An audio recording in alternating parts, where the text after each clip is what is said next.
আসসালামু আলাইকুম, কেমন আছেন সবাই?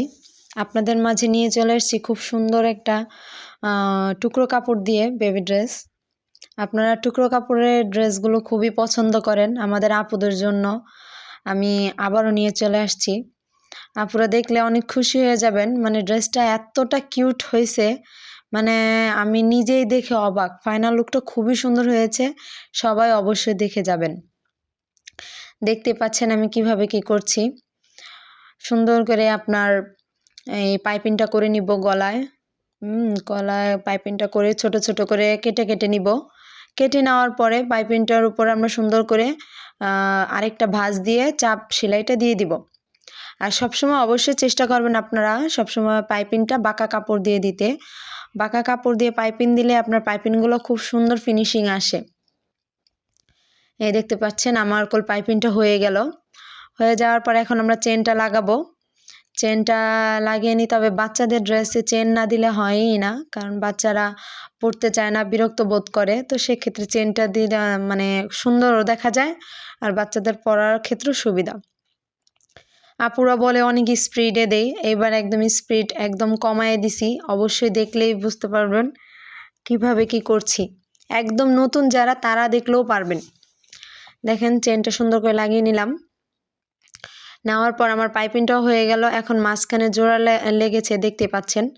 এখন আমি দুইটা 1.5 ইঞ্চি পরিমাণ কাপড় আমি কেটে আমি সেলাই দিয়ে নিচ্ছি সুন্দর করে। আমি এটা দিয়ে খুব সুন্দর করে কুচিটা করব।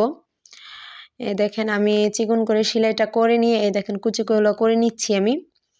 কুচিগুলো করার পর আপনারা দেখেন এখন সুন্দর করে লাগিয়ে দিব। এই যে আমরা উপরের যে কোটিটা দিয়েছি জামার সামনের অংশে, সেখানে আমরা এই কুচিগুলা বসিয়ে দিব।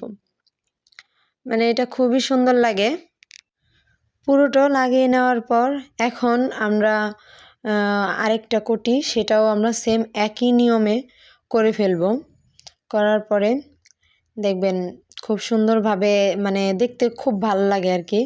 এই দেখেন এখন আমরা 3টা ফিতা লাগিয়ে দিব, কারণ যেহেতু আমরা এটা আলাদা একটা কোটি দিয়েছি, সেই কোটিতে ফিতা না দিলে মানে জিনিসটা সুন্দর লাগবে না। তো এইটা লাগিয়ে দিলাম ফিতাগুলো। এই দেখেন ফিতা লাগিয়ে দেওয়ার পর আমরা যেই দুটা মানে যেই ফিতাগুলো লাগাইছি এখন বড় একটা ফিতা বানিয়ে নিলাম। ফিতাটা বানানোর পর এখন হলো ফিতাগুলো লাগিয়ে দিব গার্ডের ভিতরে, সুন্দর করে লাগিয়ে দিব। দেখেন এখনই মানে জামাটা খুবই সুন্দর লাগছে, কিন্তু আমার কাছে খুবই ভালো লাগছে। এখন জানি না আপনাদের কাছে কেমন লাগলো, আপনারা অবশ্যই কমেন্টে জানাবেন। এখন দেখেন আমরা উপরের পার্ট আর নিচের পার্টটা একসাথে লাগিয়ে দিচ্ছি। সবাই আমার ভিডিওগুলো কেমন হয় অবশ্যই কমেন্টে জানাবেন। আর টুকরো কাপড়ের ড্রেসের ভিডিও যদি আরও পছন্দ করেন, আমি আরও অনেক অনেক ড্রেস নিয়ে আসব, কিন্তু আমি সময়ের কারণে পারি না। আমার ছোট বাচ্চা আছে, সব সময় আপনাদের কাছে এই জিনিসটা আমি বলি। ছোট বাচ্চা অনেক বিরক্ত করে, যার কারণে পারি না। আর টুকরো কাপড়ের ড্রেসগুলো বানানো সময় সাপেক্ষের বিষয়। তারপরও চেষ্টা করব আমি সবসময় নতুন নতুন ডিজাইন আপনাদের মাঝে উপস্থাপনা করার জন্য। আপনারা সবাই আমাকে একটু বেশি বেশি সাপোর্ট করবেন। ইনশাআল্লাহ আরও অনেক ডিজাইন পাবেন আমার কাছ থেকে নতুন নতুন। আর দেখেন ড্রেসটা ফাইনাল লুকটাও দেখিয়ে দিব। আরেকটা কথা বললাম, সেটা হলো আমি কিছুদিন হলো আমি কন্টেন্ট মনিটাইজেশন পেয়েছি এবং স্টার সেটআপটাও পেয়েছি। সবাই আমাকে একটু বেশি বেশি সাপোর্ট করবেন। আর জানি না স্টার আমাদের কে দিবে, আল্লাহ জানে। স্টার সেটআপ তো দিয়ে দিয়েছে, এখন তারপরও আশা আছে, অনেক আশা আছে যে আপনারা যতটুকু ভালোবাসা দিয়েছেন আরও দিবেন।